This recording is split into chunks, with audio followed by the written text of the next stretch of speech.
Okay ji, so welcome back to the channel. I hope so you people will be in very good health. So today we are going to discuss past simple tense. अच्छा, past simple tense जो है ऐसा time होता है जो कि गुजर चुका है. अब उर्दू में इसकी आइडेंटिफिकेशन डिफरेंट तरीकों से हो सकती है, जैसा कि उसने मुझे असाइनमेंट सेंड की, मैंने उसको असाइनमेंट सेंड की, या उसने मुझे असाइनमेंट सेंड की थी, मैंने उसको असाइनमेंट सेंड की थी, या फिर उसने काम किया, उसने काम किया था, उसने खाना खाया या उसने खाना खाया था, मैंने पढ़ लिया या मैंने पढ़ लिया था. तो डिफरेंट तरीकों से ये इसकी जो उर्दू के अंदर आइडेंटिफिकेशन स्टेटमेंट्स आप लोगों को आ सकती है. ये बात मैं बता रहा हूं पिंडी बोर्ड के बच्चों के लिए. तो अब हम स्पेसिफिकली इसका डिस्कस करेंगे स्ट्रक्चर, और स्ट्रक्चर में सबसे पहले हम डिस्कस करेंगे इसका पॉजिटिव सेंटेंस. पॉजिटिव सेंटेंस को अफर्मेटिव सेंटेंस भी बोलते हैं और आपके पास इसको सिंपल सेंटेंस भी कहते हैं. ओके, इसके अलावा असर्टिव सेंटेंस भी बोलते हैं. ठीक है जी, सारे के सारे नाम एक ही सेंटेंस के होते हैं. ये ऑब्जेक्टिव में अक्सर आप लोगों को इस तरह के क्वेश्चन आते हैं. ठीक है, तो सबसे पहले हम डिस्कस करते हैं इसका स्ट्रक्चर. तो स्ट्रक्चर में सबसे पहले हमारे पास एज यूजुअल सब्जेक्ट आएगा, यानी कि he, she, it, I, we, you, they. Okay, कोई भी सब्जेक्ट या कोई भी सिंगुलर प्लूरल नाउन आ जाएगा. कोई भी नाउन आ जाए, कोई भी आपके पास सब्जेक्ट आ जाए, कोई भी प्रोनाउन आ जाए, सबके साथ सेकंड फॉर्म ऑफ वर्ब इस्तेमाल होती है. अच्छा, सेकंड फॉर्म ऑफ वर्ब को हम बेस फॉर्म भी कहते हैं. ठीक है, बेस फॉर्म ऑफ वर्ब जो इसका एक्चुअल में नाम है. और इसके बारे में एक और इंटरेस्टिंग बात मैं आपको बताऊं कि पास्ट सिंपल टेंस इंग्लिश की हिस्ट्री में वह टेंस है जिसके अंदर सेकंड फॉर्म ऑफ वर्ब इस्तेमाल होती है. बाकी किसी भी टेंस के अंदर सेकंड फॉर्म ऑफ वर्ब नहीं इस्तेमाल होती. इसके भी अगर आप नेगेटिव में देखें तो फर्स्ट फॉर्म ऑफ वर्ब इस्तेमाल होती है, सेकंड फॉर्म सिर्फ सिंपल में इस्तेमाल होती है. और ये सिंपल टेंस जो है बहुत ज्यादा इस्तेमाल होता है डेली डे कॉन्वर्सेशन के अंदर.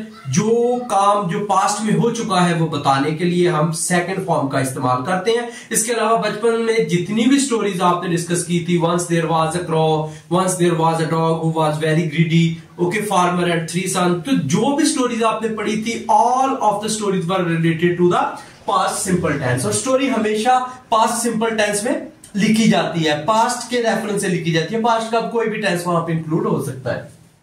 अच्छा, इसके स्ट्रक्चर में सब्जेक्ट आएगा, सेकंड फॉर्म ऑफ वर्ब आएगी, एंड आफ्टर दैट इसमें ऑब्जेक्ट आ जाएगा. ऑब्जेक्ट आपको पता है कोई भी प्रोनाउन हो सकता है या नाउन हो सकता है at the end of the sentence.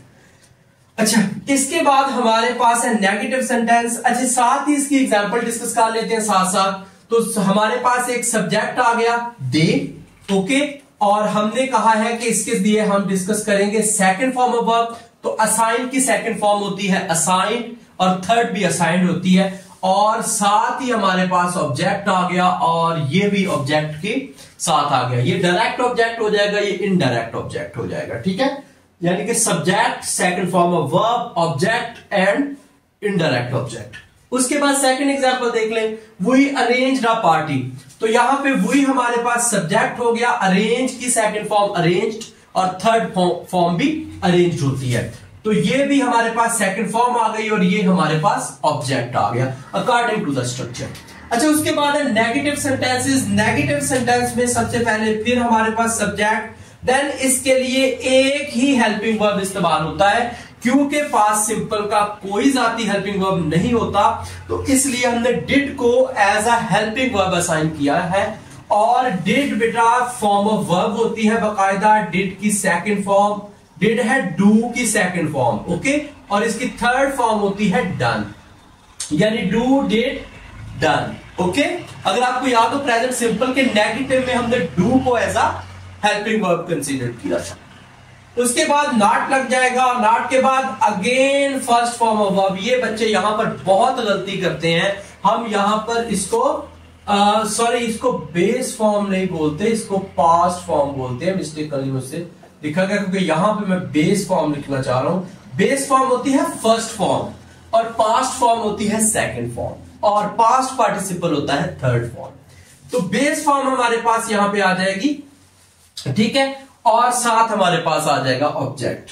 ठीक है, यानी कि दे डिड नॉट, यहां पे हमने डिड नॉट का एडिशन किया और असाइंड के आगे से ईडी हटाकर इसकी फर्स्ट फॉर्म यहां पर हमने लगा दी और उसके बाद उसी तरह ऑब्जेक्ट और सारे का सारा सेंटेंस। उसके बाद हमारे पास आ जाता है इंट्रोगेटिव सेंटेंस, जिसके अंदर हमने डिड स्टार्ट में लगा दिया। जिस तरह डू डज स्टार्ट में लगाया था प्रेजेंट सिंपल में, इसी तरह इस बार हमने डिड को स्टार्ट में लगाया और उसके बाद सब्जेक्ट लगाया और वर्ब की अगेन यहां पर भी बेस फॉर्म आएगी, फर्स्ट फॉर्म ऑफ वर्ब।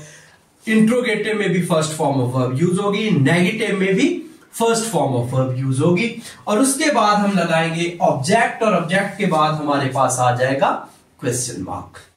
ठीक है, एग्जाम्पल देख लेते हैं। तो हमने एज पर स्ट्रक्चर हमने डिड को स्टार्ट में लगाया एंड आफ्टर दैट एक सब्जेक्ट पुट किया और असाइन की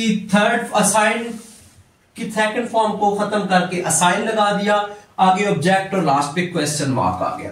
अच्छा बच्चे दो गलतियां करते हैं, एक तो यहां पे सेकंड फॉर्म लगा देते हैं दोबारा से डिड लगाने के बाद। डिड बेटा already second form of verb है, मैंने यहां पर आपको ये बात बता दी है, तो दोबारा से यहां पे कोई भी सेकंड फॉर्म ऑफ वर्ब इस्तेमाल करने की जरूरत बिल्कुल नहीं है। और एक और बच्चे गलती करते हैं, डिड दे डिड, तो यहां पे फिर डिड लगाने की कोशिश करते हैं, जो कि सरासर गलत हो जाता है। आपका डबल हेल्पिंग वर्ब यूज नहीं करना होता आपने। उसके बाद आपके पास आ जाता है negative interrogative, same to same structure है, आपने स्टार्ट में डिड लगा दिया, okay, and after that subject और नॉट आ जाएगा और वर्ब की फर्स्ट फॉर्म अगेन डिड। आपके पास did subject plus not plus first form of verb plus object. Example देखें, आपके पास पहले डिड आ गया, डिड दे और उसके बाद नॉट असाइन, आगे सारे का सारा स्ट्रक्चर सेम। डिड के बाद वी आया और नॉट अरेंज, आगे सारे का सारा स्ट्रक्चर सेम। ठीक है, ये वाला नॉट और फर्स्ट फॉर्म ऑफ वर्ब का एडिशन हो जाएगा इंट्रोगेटिव और नेगेटिव इंट्रोगेटिव के दरमियान। उसके बाद डबल इंट्रोगेटिव है कि कोई भी WH फैमिली का वर्ड आपके पास आ जाए उसको स्टार्ट में लगाना है। WH फैमिली में मैं बारहा बता चुका हूं कि बेशुमार आ जाते हैं, where, when, why, how, who, okay, whom, whenever, सारे के सारे जितने भी क्वेश्चन है, व्हाट, तो ये सब के सब आ जाते हैं। तो सबसे पहले आपने WH फैमिली का जो भी मेंबर आ जाए उसको स्टार्ट में लगाना है और उसके बाद आपने डिड को लगाना है, ठीक है, और फिर सब्जेक्ट लगेगा और first form of verb and after that object and question mark. जैसे कि हमने इस स्ट्रक्चर को ये स्ट्रक्चर और ये स्ट्रक्चर सेम है, बस यहां पे इस y का एडिशन हुआ है, बाकी कोई भी चेंज इसमें नहीं आया। जैसे मैंने y लगाया, did they assign me a task, यहां पे यानी कि मैंने y लगाया, did they assign me a task, सिर्फ y का एडिशन हुआ है। और where did we arrange a party, form of verb दोनों जगहों पे आप देख सकते हैं कि फर्स्ट आएगी। तो ये था हमारे पास पास्ट सिंपल टेंस। तो अपना रखिएगा ख्याल, अगर आपने चैनल को सब्सक्राइब नहीं किया तो kindly subscribe the channel. Allah Hafiz.